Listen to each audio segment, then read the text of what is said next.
Pul yuborishda kechasimi, kunduzimi, endi buni farqi yo'q. Endi kechasi soat 2 da ham, yakshanba kuni ham uyingizga pul yuborishingiz mumkin.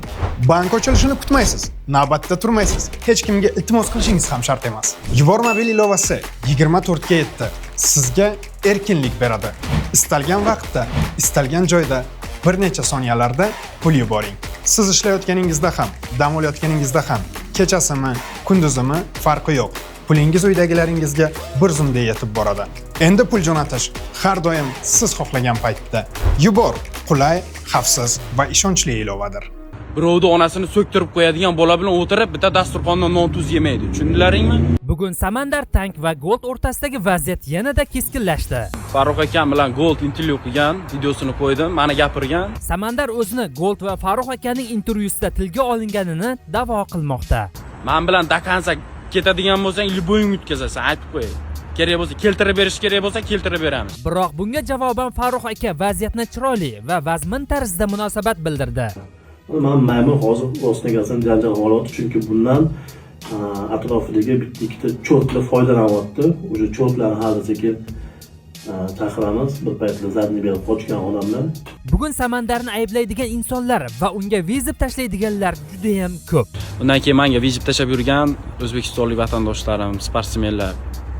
Men unaqa narsaga vaqtim ham yo'q. Men mediyni bayis emasman, ili PR-chi emasman. Men Dastonga chiqib urishib, xudo xolasa shu yil 2026 oxirida kamarni olib kelaman. Shu bilan bir qatorda Farruh aka Samandar bilan telefon orqali muloqot o'tkazdi. Farruh akam bilan hozir svязga chiqdilar, gaplashdik. Hammasi yaxshi. Bu yerda hozir tushunmovchilik bo'ldi, uka. Sen haqingda video bo'lmagan dedilar. Men ham tushunmasdan video qo'yganman. Bu yerda tushunmovchilik bo'lgan ekan. Qadrli do'stlar, videoni ko'ring va albatta o'z izohingizni kommentariyaga yozib qoldirishni aslo unutmang. Qaytgancha kanalimiz rivoji uchun obuna bo'lishni unutmang. Barchangizga kattakon rahmat. Men maymun hozir rostdan kelsam janjal holati, chunki bundan atrofidagi bitta ikkita cho'tlar foydalanyapti. O'sha cho'tlarni haligacha chaqiramiz, bir paytlar zadni berib qochgan odamlar. Va xolasa hammasiga atvet bo'ladi. Prosta qonun bor. Nima deydi? Bizlarni hammamizni butun O'zbekiston kuzatib turibdi. Bizlarni yoniga atrofidagilarni mana ham endi o'ziga o'xshagan auditoriyasi bor. Muxlislar ham o'ziga o'xshaydi, eng qiziq. Aytmoqchi bo'lganim, o'zingizlar bosinglar. Men bunga o'xshab o'zingiz qilmoqchi bo'lganim. 26-yil bizni sallaga umuman qaramaymiz ham, e'tibor ham qilmaymiz. Mamlaga yo'llardan e'tibor chaqirmaslikka harakat qilinglar. Foydasi yo'q. Lekin biz boshqacha atvet qilamiz. Sizlarga yoqmay qoladi. Hammalarga omad. Va xolasa hammasiga atvet bo'ladi. Prosta qonun bor.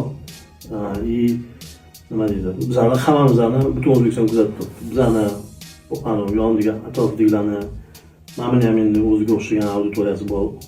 Muxlislar ham o'ziga o'xshaydi, eng qiziq. Aytmoqchi bo'lganim, o'zingizlar bosinglar. Men bunga o'xshab o'zingiz qilmoqchi bo'lganim. 26-yil bizni sallaga umuman qaramaymiz ham, e'tibor ham qilmaymiz. Mamlaga yo'llardan e'tibor chaqirmaslikka harakat qilinglar. Foydasi yo'q. Lekin biz boshqacha atvet qilamiz. Sizlarga yoqmay qoladi. Hammalarga omad. Xullas, yana bitta gap aka-ukalar. Men ustozimni juda ham hurmat qilaman, Rashid akam, Akalbayevni. Men o'sishni xohlayman-da, dalshi UFCgacha ketishni xohlayman. Xudo xolasa, chempion bo'lib UFClarda men dalshi bo'lishga ketishni xohlayman. Shuning uchun ustozimning gapini men ikki qilmayman. Ustozimning gapi men uchun qonunda. Lekin hech kimga povod berib, duxumni beradigan bo'la emasman. Zadni bermayman hech qachon. Gapirmoqchiman, gapim ko'p, prosta gapira olmayman-da. Ustozimni hurmat qilaman. Ustozimning gapi men uchun qonun.